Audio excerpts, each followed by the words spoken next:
les forces armées de la République démocratique du Congo ont porté un coup décisif. Un coup décisif à ceux qui semaient l'insécurité sur notre sol. Le FARDC ont infligé une frappe déterminante contre l'alliance Fleuve Congo par M23, conduisant à la neutralisation du porte-parole militaire colonel Willy Ngoma et de nombreux combattants qui menaçaient la paix dans l'est de la RDC. Ce n'est pas seulement un événement militaire, c'est un moment historique où le Congo s'élève pour défendre ses enfants, ses terres et son avenir, mais aussi précis et courageux.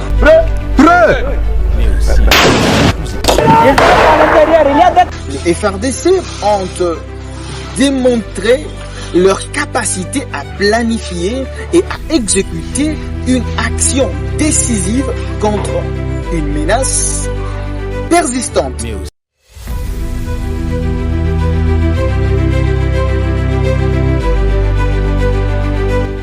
Mais aussi un risque plus élevé.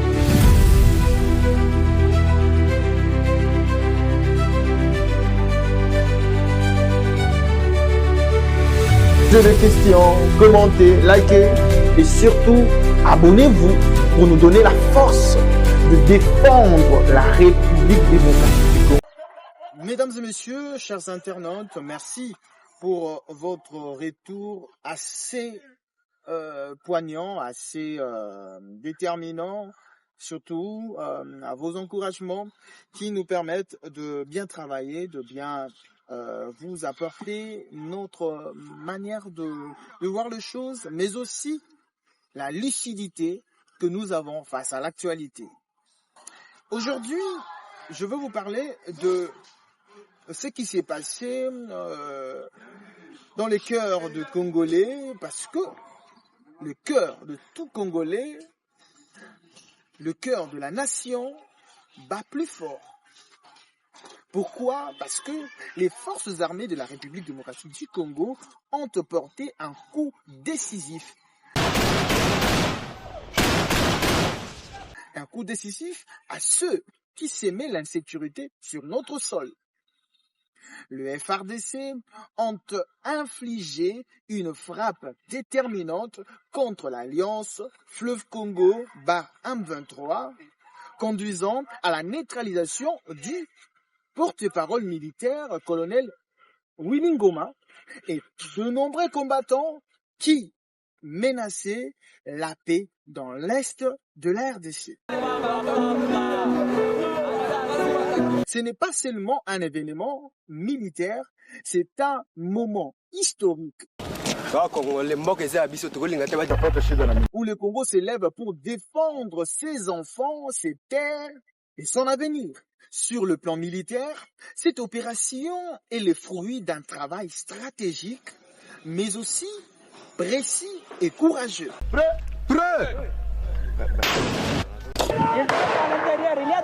Les FARDC ont démontré leur capacité à planifier et à exécuter une action décisive contre une menace persistante. Les terroristes ont été localisés, neutralisés, mais surtout aussi leur structure perturbée. C'est la preuve que nos soldats ont la capacité de défendre la souveraineté nationale avec efficacité. Cette victoire n'est pas un hasard. Elle est plutôt le résultat d'un travail quotidien, d'une intelligence militaire affûtée et d'un engagement sans faille de nos hommes et femmes en uniforme. Mais la force seule ne suffit pas. Le Congo aujourd'hui affirme aussi sa place sur l'échiquier diplomatique. Cette action est un message clair. Notre pays ne tolérera plus les sanctuaires d'insécurité. Il appelle à une réponse coordonnée avec les partenaires régionaux et internationaux, non pour violer notre souveraineté, mais pour la renforcer. Le monde doit comprendre que la paix en RDC ne se négocie plus à distance. Elle se construit avec la responsabilité, le respect et une coopération mutuelle. Chers compatriotes, sœurs, jeunes Congolais, le sage, je ne vous ai pas oublié. Je vais dire un mot qui va se circonscrire sur ce que nous voyons aujourd'hui. Je vais vous dire que ce n'est pas seulement une victoire des armes. C'est une victoire de la dignité, la victoire de ceux qui refusent l'oppression. Le Congo est grand, le Congo se tient debout et le Congo ne reculera plus face à ceux qui veulent lui dicter la peur. Ce succès militaire est un jalon sur notre chemin vers une paix durable. Mais la paix n'est pas une ligne d'arrivée, c'est un engagement quotidien. Et le peuple congolais, debout et fier, avance FARDC. Nos forces, dignité et souveraineté ne se négocient pas. Coup de chapeau et continuez dans cet élan.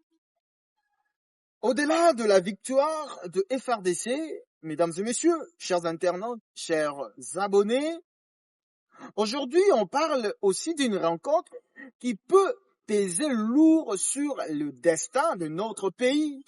À Paris, le président Emmanuel Macron a reçu son homologue congolais pour parler de paix, mais non seulement la paix. Une question se pose. Qu'est-ce que cette rencontre changera vraiment en République démocratique du Congo? On va retenir 3 choses dans notre réflexion et ces choses sont émaillées ensuite le plan politico-militaire, l'histoire, mais aussi la culture. Sur le plan culturel, sur le plan historique et sur le plan politico-militaire, cette rencontre va nous proposer de milliers d'analyses et de profondeurs que nous allons essayer de résumer au travers cette vidéo.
je veux devoir me donner ces luxes de vous dire que la paix ne se négocie pas.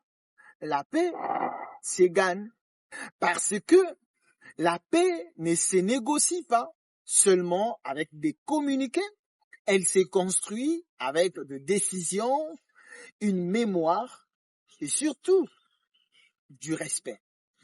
Sur le plan politico-sécuritaire, cette rencontre doit produire du concret entre le président Félix Antoine Tshisekedi Tshilombo et le président français Emmanuel Macron. Nous attendons du concret, pas des promesses vagues, du concret pour couper les réseaux qui alimentent l'insécurité, du concret pour renforcer la pression diplomatique sur les fauteurs de guerre.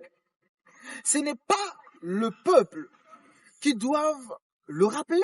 Ce que le peuple doit retenir ici, c'est si après Paris, il n'y a pas plus de sanctions contre ceux qui pillent, qui financent la violence, alors la rencontre entre le président congolais et le président français aura été symbolique, mais pas stratégique. Parce que la paix, ce n'est pas une photo.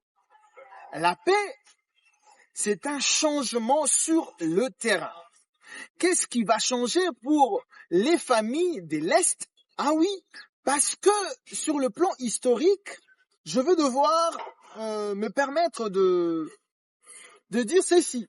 Les relations Congo-France ont toujours été chargées de non-dits, d'influences anciennes, de moments d'alliance et de moments de silence gênants.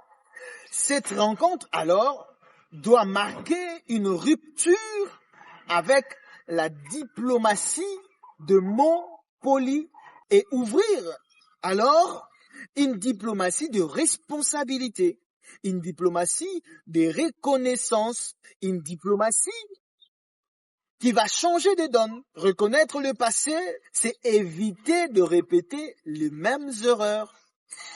On ne bâtit pas une paix durable sur l'amnésie. Le peuple congolais n'attend pas des excuses en l'air. Il attend une position claire contre toute forme de déstabilisation du Congo. Sur le plan culturel, je veux devoir dire un mot, et celui-là ne va pas être si facile, parce que nous avons toujours tendance à dire que c'est aussi la dignité de la RDC qui est mise en cause. C'est la manière dont on parle du Congo, c'est la manière dont on regarde le Congolais par rapport aux Palestiniens, par rapport aux Israéliens, par rapport aux Ukrainiens. Le Congolais doit aussi occuper une place de choix. Parce qu'il s'agit de vies humaines, le Congolais doit être regardé comme des partenaires et non comme juste un dossier humanitaire. La culture rapproche le peuple, elle ne doit jamais servir de masque à l'injustice. Les échantillons culturels sont puissants quand ils respectent la souveraineté et la dignité d'une nation. Alors, à Paris, on peut signer des phrases. Au Congo, on doit voir des résultats. La paix, ce n'est pas un sommet. La paix, ce n'est pas la sécurité dans les villages. La paix, c'est la fin de l'impunité, c'est le respect de notre souveraineté. Le sommet font des images. Les décisions, elles, font l'histoire. Le peuple jugera sur les actes et non les paroles. On retient 3 choses dans cette analyse: la sécurité sur terrain, la vérité sur l'histoire et le respect culturel. Si, après la rencontre, les civils ne sont pas plus protégés qu'avant, alors ce n'était qu'un symbole. Le sommet font des images, comme je le dis, mais les décisions font l'histoire, forment l'avenir. La paix se juge sur les actes, pas sur les photos. Mesdames et messieurs, la paix n'est pas un communiqué, c'est un changement sur terrain. On ne négocie pas l'image du Congo, on défend sa souveraineté. Le peuple vive les conséquences, les dirigeants signent les phrases. Cette pensée doit être changée pour un nouveau paradigme.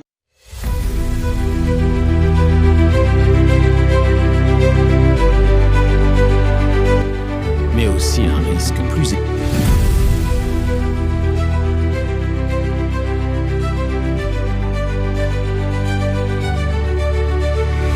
Posez des questions, commentez, likez et surtout abonnez-vous pour nous donner la force de défendre la République démocratique.